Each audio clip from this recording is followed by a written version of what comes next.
इब्दाए रब्बे जलील के बाबरकत नाम से दरूद पाक मोहम्मद मुस्तफ़ा सल्लल्लाहु अलैहि वसल्लम की ज़ात पर रिश्वत MPhil physics assistant professor of physics Qadir Farid government post graduate college से करता हूँ। फिज़िक्स जोन की तरफ से चैप्टर नंबर 7 और उसका lecture number 2 FSC physics first year. हम इब्दा में एक छोटी सी डेफिनेशन, छोटा सा topic as a short question, as a MCQs आ सकता है। ये अटैच्ड है सिंपल हार्मोनिक मोशन और मास स्प्रिंग सिस्टम के रेफरेंस से। तो अमूमन क्वेश्चन पूछा जाता है कि what are the conditions for simple harmonic motion. Condition हम कोट कर रहे हैं, 4-5 कंडीशंस लिखी। पहली बात तो ये है कि मास स्प्रिंग सिस्टम में जब हम सिंपल हार्मोनिक मोशन पढ़ रहे हैं, स्टार्ट की हुई है, डिस्कस कर रहे हैं, एनालाइज कर रहे हैं, तो उस सिस्टम में इलास्टिसिटी ज़रूर होनी चाहिए। मस्ट बी इलास्टिक, पहली कंडीशन। अगर वो इलास्टिसिटी है तो फिर उस मसलन सपोज कर लें स्प्रिंग है, तो स्प्रिंग में इलास्टिसिटी होती है, तो फिर उसमें हुक्स लॉ जरूर अप्लाई होना चाहिए। ये भी हम देख चुके हैं हुक्स लॉ क्या है। Within elastic limit extension produce is directly proportional to force. Hooke's law का मतलब है बॉडी को एक्सटेंड कर रहे हैं, मेन पोजीशन से किसी पोजीशन पे चले गए इंस्टेंटेनियस पोजीशन पे, तो उसमें हुक्स लॉ अप्लाई हुआ। तो नेक्स्ट है restoring force must be present. Restoring force हम स्टडी कर चुके हैं कि अगर एक बॉडी अपनी मेन पोजीशन से डिस्टर्ब पोजीशन पे आ गई, न्यू पोजीशन पे आ गई, तो उसको रिस्टोर करने के लिए फोर्स लगती है जो उसको दोबारा मेन पोजीशन पे लेके आती है। और इसके बाद अगर बॉडी के अंदर इनर्शिया भी लाजमी होना चाहिए, बॉडी रिस्टोर करके असल शक्ल में आ गई और सेंटर पे, मेन पोजीशन पे, इक्विलिब्रियम पोजीशन पे वो रुक जाए, तो फिर वो उसमें vibratory motion, simple harmonic motion नहीं हो सकती। इसलिए इनर्शिया उसको मेन पोजीशन के अपोजिट साइड पे लेके जाता है, तो इनर्शिया जरूर होना चाहिए। इसके साथ एनर्जी ऑफ वाइब्रेटिंग बॉडी जो ना हमेशा कांस्टेंट होनी चाहिए। अब यहाँ पे आपको बता दें कि पहले जो 2 पॉइंट है या 4 पॉइंट हम कंसिडर करते हैं जब वाइब्रेटरी मोशन स्टार्ट नहीं होती। तो जब वाइब्रेटरी मोशन स्टार्ट होती है तो ऑटोमेटिकली पहला पॉइंट भी इसमें इंक्लूडेड है, उसला भी हम इंक्लूडेड है। बाकी रहते हैं 2 पॉइंट्स, बल्कि 3 पॉइंट्स, रिस्टोरिंग फोर्स, इनर्शिया और एनर्जी कंजर्वेशन। तो हम इसको यूं कहते हैं कि अगर सपोज कर लें बॉडी वाइब्रेट कर रही है, ऑसिलेट कर रही है, तो उसमें एक की फोर्स जो उस पर लग रही है वो है उसकी रिस्टोरिंग फोर्स। इसके साथ ही आज हम वाइब्रेटरी मोशन का, सिंपल हार्मोनिक मोशन का सेकंड एग्जांपल कंसीडर करते हैं कि बॉडी सर्कुलर पाथ में मूव करे तो उसकी वाइब्रेटरी मोशन कैसे काउंट करें। इसलिए हमने कहा simple harmonic motion and uniform circular motion. Circular motion का चैप्टर नंबर 5 था। तो सिंपल हार्मोनिक मोशन की कंडीशन अभी हम डिफाइन कर चुके हैं, और इसके अलावा बकिया इसकी डिटेल मास स्प्रिंग सिस्टम के हवाले से। तो अमूमन नई एग्जांपल जब स्टडी की जाती है तो उसमें पहले वाला जो प्रीवियस नॉलेज है वो उसमें ज़रूर शुमार किया जाता है।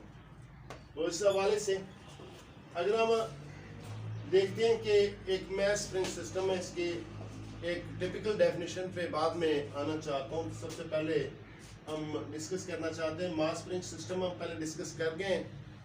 तो सपोज कर लो एक बॉडी जिसका मास m और स्प्रिंग के एक सिरे पर, दूसरा सिरा एक सपोर्ट पर, और ये स्प्रिंग है वर्टिकल फॉर्म में। पहले जो हमने स्टडी किया वो हॉरिजॉन्टल सिस्टम में था।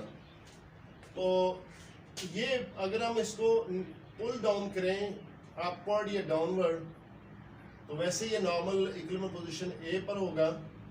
पुल डाउन करें टू पॉइंट सी या पुल अप करें पॉइंट बी तक, छोड़ दें, रिलीज करें, तो ये 2 पॉइंट्स में ऑसिलेट करेगा। अगर ये ऑसिलेट करेगा इसका सर्टेन टाइम पीरियड होगा, फ्रिक्वेंसी होगी और क्या एम्पलीट्यूड होगा, डिस्प्लेसमेंट इसका किसी भी लम्हे ए से ये किसी भी लम्हे ये पॉइंटर सपोज करो इसके साथ एक पॉइंटर P1 अटैच है, ये डिस्प्लेसमेंट होगा और मेन पोजीशन से एक्सट्रीम पोजीशन के दरम्यान में ये एम्पलीट्यूड होगा। इसी तरह अगर सपोज कर लें कि एक सर्कल है जिसका रेडियस हम कह लें OP, OD, OO1, OO1 और OO2, इस तरह OE, ये रेडियस है। तो ये एक पार्टिकल इसका वो मूव कर रहा है सर्कुलर पाथ में और इसका रेडियस जैसे कि पहले दिखाया गया। तो किसी भी लम्हे किसी भी टाइम पर ये पार्टिकल इस पॉइंट P पर मौजूद है, तो हम ये सपोज कर लें कांस्टेंट एंगुलर वेलोसिटी से, तो ये मूव कर रहा है इस वक्त एंटी क्लॉकवाइज। तो अगर सपोज कर लें इस वक्त पार्टिकल इस पॉइंट पर है, तो रेडियस वेक्टर OP ये एंगल बनाता है with horizontal axis OO1 theta. तो ये इसका बन जाएगा रेडियस वेक्टर इन जनरल। अगर सर्कुलर मोशन है तो ये पार्टिकल मूव कर रहा है किसी लम्हे पे D पर पहुंचेगा पार्टिकल, फिर पहुंचेगा O2 पे, फिर पहुंचेगा E पे और फिर O1 पे। अगर ये एक इस तरह सर्कल मुकम्मल करता है तो इसके लिए ये जो एंगल थीटा है वो वेरी करेगा। तो इनिशियली अगर O1 पे है तो एंगल 0 हो जाएगा, अगर सपोज करें D पे चला गया पार्टिकल तो एंगल 90 का हो जाएगा, अगर O2 पे आ गया तो एंगल इससे मिलता हुआ पाई का हो जाएगा। जब ये पॉइंट E पर आ जाएगा तब एंगल इसका 3π/2 270, और इस तरह दोबारा पार्टिकल ओरिजिनल पोजीशन पे आ जाए तो फिर एंगल 360 डिग्री या फिर 2π के बराबर हो जाएगा। अच्छा, अब ऐसा करते हैं कि पॉइंट P पे एक प्रोजेक्शन ड्रा करते हैं। ये vertical axis, vertical line, vertical radius, diameter D, इसके ऊपर एक परपेंडिकुलर ड्रॉप करते हैं। सपोज करें लेट ये पॉइंट N पे ये परपेंडिकुलर मीट करता है या इस रेडियस लाइन को कट करता है। तो हम देख सकते हैं कि इतना सा हिस्सा जो ना वो इसको हमने X से शो किया हुआ। X वैसे बुनियादी तौर पर अलॉन्ग X एक्सिस होता है, लेकिन ये वर्टिकल एक्सिस, तो यहाँ पे X और Y एक्सिस हमने कोई नहीं शो किए हुए और ना यहाँ पे है, तो इसलिए इस डिस्टेंस को हम X शो कर सकते हैं। अच्छा, अब अगर सपोज कर लें ये पार्टिकल पॉइंट जो है ना P जो ना 1 पे हो तो फिर थीटा 0 हो जाता है, तो ये प्रोजेक्शन जिसको हमने N का वो O पे आ जाएगा। इस तरह ऐसा करते हैं कि बॉडी सर्कुलर पाथ में मूव कर रही है, पार्टिकल सर्कुलर पाथ में मूव कर रही है, इसका प्रोजेक्शन जो है वो इस डायमीटर के अराउंड मूव करेगा। अगर ये पार्टिकल हम ले जाते हैं D पर तो प्रोजेक्शन ऑटोमेटिकली जो तरीकेकार है इससे परपेंडिकुलर ड्रॉप करें तो इस वर्टिकल रेडियस को प्रोजेक्शन यहाँ पे आ जाएगा। और अगर सपोज करें कि पार्टिकल चला जाए O2 पर तो ऑटोमेटिकली प्रोजेक्शन इस पे मूव करता हुआ नीचे इस O पर आ जाएगा। पार्टिकल E पर प्रोजेक्शन जो है ना वो भी इस E पर आ जाएगा। पार्टिकल मूव करके यहाँ तो प्रोजेक्शन इसका दोबारा सेंटर पे उस पे आ जाएगा। अगर हम कंपेयर कर लें, वाइब्रेटरी मोशन है vertical linear motion, vibratory motion, particle की मोशन है सर्कुलर पाथ में, जबकि प्रोजेक्शन की मोशन जो ना अलॉन्ग डायमीटर है। अगर हम ये कह लें कि जितना टाइम इसको एक वाइब्रेशन में लगता है उतना टाइम एक सर्कल को कंप्लीट करने में लगता हो, तो इनका दोनों का टाइम पीरियड सेम हो जाएगा। अब हम देखते हैं प्रोजेक्शन का, पार्टिकल का और पॉइंटर P1 की कंपैरिजन। तो इस लिहाज से हम इनका एक टेबुलर फॉर्म शो किया है। टाइम लिया पहले, जब टाइम 0 था उस वक्त एंगल जो है इस हॉरिजॉन्टल एक्सिस के साथ 0, और पार्टिकल जो है ना वो O1 पर होगा, ये पार्टिकल P O1 पर, और इसके साथ प्रोजेक्शन जो है ना वो भी O पर होगा, जबकि पॉइंटर जो है वो पॉइंट A पर होगा, ये सेंटर पे होगा। अब टाइम अगर 0 से लेकर T/4 1/4 आप टाइम पीरियड उसका गुजर जाए तो उस दौरान क्या होगा, एंगल अगर ये 1/4 है तो फिर इसका मतलब ये इस पूरे सर्कल के 4 हिस्से कर लें, चौथे हिस्से में जितना टाइम लगता है 1/4, तो इसका जो एंगल यहाँ से यहाँ तक बनेगा वो बन जाएगा π/2। और यकीनन हम ये देख सकते हैं कि पार्टिकल आ जाएगा D पर और प्रोजेक्शन जो है ना वो भी D पर, और जबकि इसका पॉइंटर जो है ना B पर आ जाएगा। इसी तरह जब टाइम गुजरता है तकरीबन T4 से T/4 से लेकर T/2 तक, तो ये पार्टिकल पहुंच जाएगा पॉइंट O2 पर, और यकीनन उसका जो प्रोजेक्शन है वो O पर ऊपर से नीचे आएगा, तो और इसका जो पॉइंटर है वो पॉइंट A पर आ जाएगा, ऊपर से नीचे आ जाएगा। ये तीनों जो ना मोशन पैरेलल में चल रही है, एक सर्कुलर मोशन में, एक डायमीटर के अलावा और एक वाइब्रेटरी मोशन। तो जब टाइम हम कहते हैं 3T/4, तो यकीनन ये पार्टिकल इधर से होता हुआ इस पॉइंट E पर आ जाएगा, और इसका जो प्रोजेक्शन है वो पॉइंट E पर होगा, जबकि इधर से पॉइंटर जो है C पर होगा। तो इसका जब ये टाइम मुकम्मल होता है T के बराबर, तो इसका मतलब पार्टिकल पहुंच गया, एंगल हो जाएगा 2π का मतलब है 360, और पार्टिकल आ जाएगा दोबारा O1 पे जहाँ से मोशन स्टार्ट हुई थी, और प्रोजेक्शन भी O पे जहाँ से मोशन स्टार्ट हुई थी, और पॉइंटर जो ना वो A पर।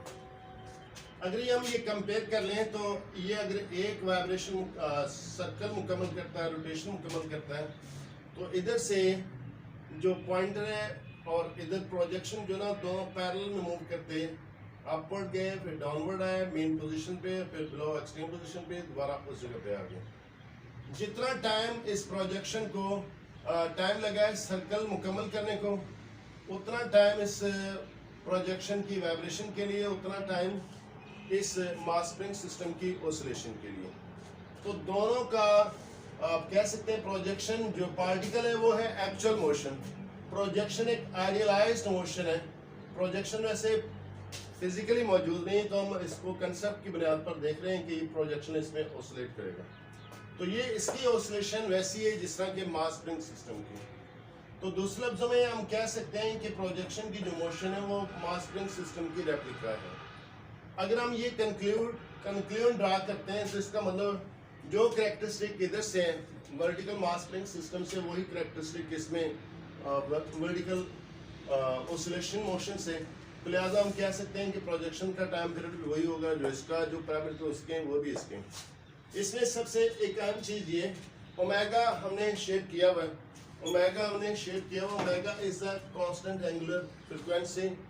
जब वाइब्रेटरी मोशन है तो कांस्टेंट एंगुलर वेलोसिटी, जब सर्कुलर मोशन है। तो वैसे बुनियादी तौर पर ओमेगा जो ना ये है सर्कुलर पार्ट का कंपोनेंट कैरेक्टरिस्टिक, लेकिन चूंकि ये रेप्लिका की बुनियाद पर हम कह सकते हैं कि जो एंगुलर वेलोसिटी है इधर सर्कुलर पाथ में, वो एंगुलर फ्रीक्वेंसी हो जाएगी, वाइब्रेटरी मोशन में वो वही पैरामीटर हम उधर से अटैच कर सकते हैं। अगर ये रेप्लिका वाली बात दुरुस्त है मान लेते हैं और इस तरह हम तस्लीम कर लेते हैं, तो फिर इसके लिए रिलेशनशिप बन सकते हैं डिस्प्लेसमेंट के, वेलोसिटी के और एक्सेलरेशन का रिलेशनशिप सिंपल हार्मोनिक मोशन में, और जिसमें ओमेगा इन्वॉल्व होगा। तो उसमें सबसे पहले हम देखते हैं डिस्प्लेसमेंट। तो सिंपली डिस्प्लेसमेंट की डेफिनेशन हम पहले पढ़ चुके हैं, the distance travelled from initial to final position, ये फ्रॉम मेन पोजिशन अगर वाइब्रेटरी बॉडी है, तो distance travelled by projection N at any instant of time from mean position is called instantaneous displacement, जिसको हम लिखेंगे x equal to x not sine theta. अब ये sine theta कैसे आ गया, बेसिकली ओमेगा का कंसेप्ट इसमें इंट्रोड्यूस हो गया। तो लिहाजा इसमें आप देख लें कि अगर सपोज कर लें कि वही फिगर हमने कंसिडर की, सेंट्रल पोर्शन में पार्टिकल वो जो ना मूव कर रहा है सर्कुलर पाथ में, उसका प्रोजेक्शन ऑसिलेट कर रहा है, वाइब्रेट कर रहा है डायमीटर के अलाउंग, तो लिहाजा किसी भी लम्हे पर वो P पर है, तो OP जो ना वो रेडियस है, एंगल थीटा बनाता है। पॉइंट P से हम परपेंडिकुलर ड्रॉप करते हैं N पे, और ये डिस्टेंस हो गया x। अगर हम देख रहे हैं कि एक पॉइंट M है ऑन OM1 और इधर पॉइंट N है जो कि OD, तो ये दोनों एक दूसरे के परपेंडिकुलर, ये डिस्टेंस हमें चाहिए, प्रोजेक्शन चूंकि डायमीटर D के अलाउंग ऑसिलेट कर रहा है, तो ये डिस्टेंस हो जाएगा उसका displacement from mean position to any position. अच्छा, अगर ये दोनों लाइनें चेक करें OM और NP, ये दोनों पैरेलल हैं, तो इससे ये बनने वाला एंगल ये अल्टरनेट एंगल होगा जो इसके, और दोनों इक्वल हो जाएंगे। तो हम फिगर से देखें तो हमारे पास जो N पे एंगल बन रहा है वो 90 डिग्री है, इधर भी एंगल 90 डिग्री है, लेकिन हम इस ट्राइंगल को कंसिडर करेंगे क्योंकि हमें x चाहिए, डिस्प्लेसमेंट चाहिए उस प्रोजेक्शन के हवाले से। तो लिहाजा ये ट्राइंगल हम देख रहे हैं, ये एंगल थीटा, तो ये एंगल 90 और ये बन गई एक right angle triangle. Right angle triangle में परपेंडिकुलर और हाइपोटेनस, परपेंडिकुलर आपके पास ON है, हाइपोटेनस OP और बेस इसका NP है। तो ये होता है साइन थीटा। तो इसमें से x निकाला जा सकता है, x = x0 साइन थीटा। तो अगर सपोज कर लें एंगल थीटा में इल्म हो तो उसके करस्पॉन्डिंग x जो ना डिस्प्लेसमेंट मालूम कर सकते हैं और उसका ग्राफ प्लॉट किया जा सकता है। ये ग्राफ हम इधर से देख रहे हैं, मुख्तलिफ अगर टैबलेट कर लें जिस तरह ये टेबल की बनाया हुआ है तो इस तरह की ये वेव फॉर्म बनेगी। तो जब ये एंगल चेंज हो रहा है 0 से लेकर ये π/2, पाई 3π/2 और 2π पर इस तरह की वेव फॉर्म प्लॉट होगी। ये है एनालिटिकल मेथड से ग्राफ, और मैथमेटिक्स में एक चैप्टर है वो ग्राफ का, तो उसमें साइन का ग्राफ कुछ इस तरह डेवलप होता है। और आपको इल्म होगा कि हमने इससे पिछले लेक्चर में देखा था कि अगर मास स्प्रिंग ऑसिलेट कर रहा हूँ तो उसको अगर सपोज कर लें पॉइंटर जो ना किसी पेपर के साथ अटैच कर दें और पेपर को हॉरिजॉन्टली यूनिफॉर्म स्पीड से मूव करें, मास स्प्रिंग ऑसिलेट करें, तो उसमें वेव फॉर्म ट्रेस होता है और ये वेव फॉर्म बिल्कुल उसी तरह। तो हम ये कह सकते हैं ये डिस्प्लेसमेंट का वेव फॉर्म है अगर इसको ग्राफिकली ट्रेस आउट किया जाए। आज का लेक्चर इख्तिताम का पॉइंट है। अल्लाह हम सबका हामी नासिर हो। अल्लाह हाफिज़।